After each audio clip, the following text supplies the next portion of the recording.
Tugas organisasi sekolah sebenarnya merupakan suatu tugas pendidikan dan dapat dikategorikan sebagai tugas sosial, politik, dan ekonomi. Hal ini pada dasarnya terkait dengan fakta bahwa agar sekolah dapat memenuhi tugas-tugas tersebut, pendidikan harus dilihat sebagai investasi yang nantinya dapat diubah menjadi bentuk sumber daya negara yang dapat dimanfaatkan. Assalamualaikum warahmatullahi wabarakatuh. Perkenalkan, nama saya Salma. Pada kesempatan kali ini, saya mewakilkan kelompok kami yang beranggotakan Pandu Yapasinomi,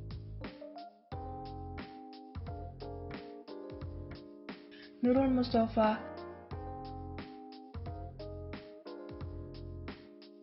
Ridho Rifki,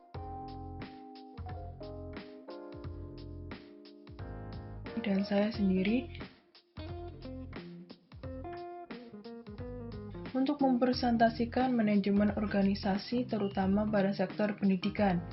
Sebelum itu, kita harus mengetahui apa makna dari manajemen organisasi. Manajemen organisasi merupakan suatu usaha perencanaan pada suatu perkumpulan untuk menggapai tujuan bersama.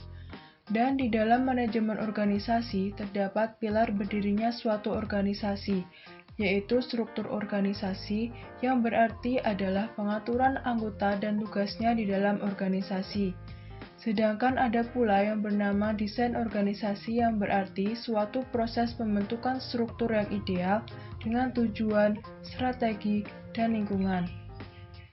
Menurut Weber, di tahun 1947, organisasi yang ideal memiliki ciri-ciri sebagai berikut. Yang pertama, divisi tenaga kerja dan spesialisasi. Yang kedua, aturan dan regulasi.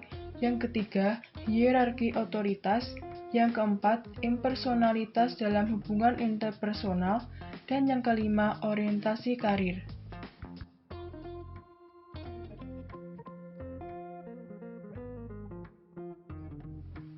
Jika kita melihat lebih luas, manajemen organisasi terutama sektor pendidikan dibagi menjadi dua secara besar, yaitu manajemen organisasi swasta dan manajemen organisasi publik.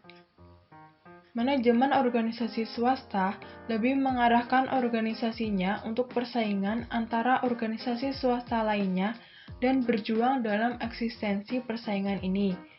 Sedangkan untuk manajemen organisasi publik, karena masih dalam pengawasan negara, maka segala tindak tanduknya dibatasi oleh negara. Karena sistem yang berada di suatu organisasi semakin lama semakin kompleks, apalagi di era globalisasi ini, banyak pula organisasi yang mulai ditinggalkan anggotanya dan harus gugur sebelum menemui tujuannya. Namun, banyak pula organisasi yang mampu menjaga keutuhan serta ketahanannya. Ini tidak lepas dari pengaruh dinamika setiap individu dalam organisasi tersebut. Ketahanan suatu organisasi dapat didefinisikan sebagai transformasi dari hal-hal negatif, menurut Barasa, Baugh, dan Gilson pada 2018.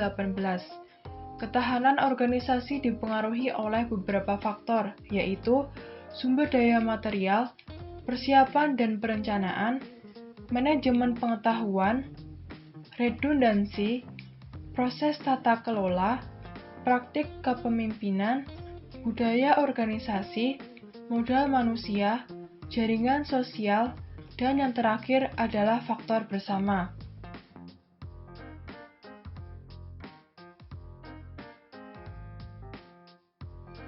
Selain harus mempertahankan ketahanannya, suatu organisasi dituntut untuk selalu berkembang dan menyesuaikan diri dengan teknologi. Menurut Adam Indrajaya, ciri utama pengembangan organisasi adalah pengembangan bidang rencana, pendekatan sistem, pengembangan pandangan hidup, dan pengembangan integral manajemen. Dalam suatu organisasi, terdapat seseorang yang berperan sebagai administrator di mana dia berhak mengelola sumber daya yang ada untuk mempengaruhi dan mengarahkan orang lain. Oleh karena itu, penting untuk mendeteksi kekuatan yang digunakan dalam suatu organisasi.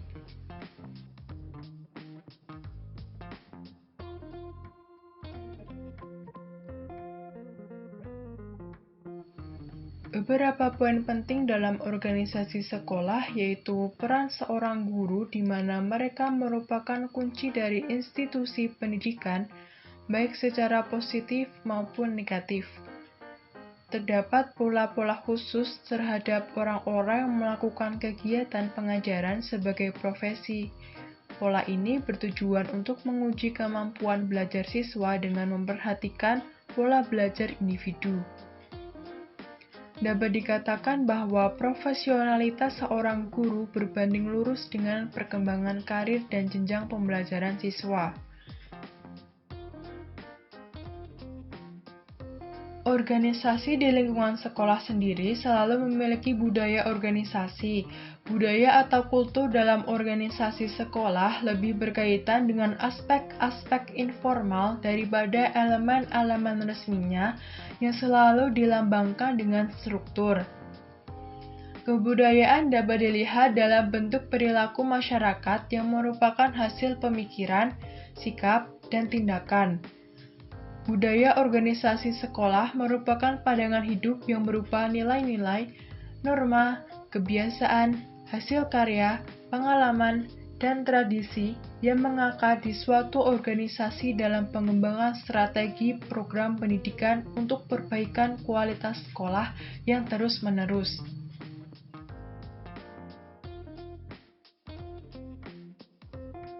Lalu, keefektifan sekolah merupakan kesesuaian antara tujuan-tujuan pendidikan di sekolah dan hasil-hasil yang dicapai dengan standar nasional pendidikan.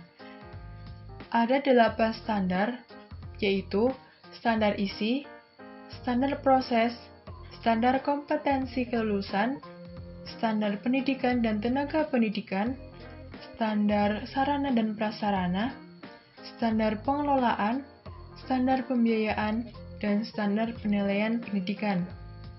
Sekolah efektif menunjukkan kesesuaian antara hasil yang dicapai dengan hasil yang diharapkan.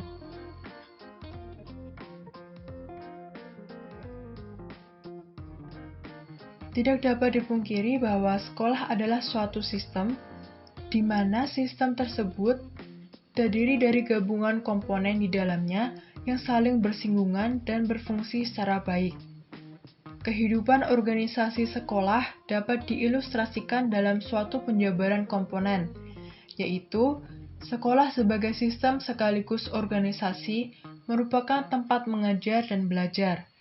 Terdapat kelompok di dalam organisasi ini yang dituntut untuk melakukan kerjasama, yaitu kepala sekolah, kelompok pengajar, kelompok tenaga administratif, kelompok peserta didik, serta kelompok wali peserta didik. Kemudian, hubungan-hubungan kerjasama ini dibedakan menurut hubungan kekuasaan dan hubungan koordinasi.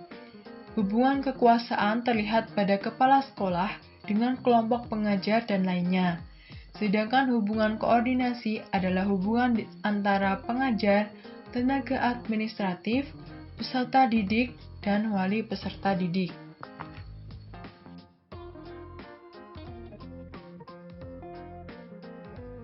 Kesimpulan yang kami dapat adalah suatu sistem manajemen organisasi tidak akan bisa bertahan tanpa adanya gerakan dinamika dari para anggota organisasi tersebut. Dan esensi dari organisasi sekolah sendiri tidak jauh berbeda dari organisasi khusus yang tidak dimiliki oleh lembaga pendidikan lainnya. Namun, organisasi sekolah tidak menciptakan barang ataupun jasa. Organisasi sekolah memberikan pelayanan terhadap masyarakat tentang bagaimana mengembangkan potensi generasi penerus bangsa yang dimana harus terjalin kerjasama antar komponen organisasi dengan baik.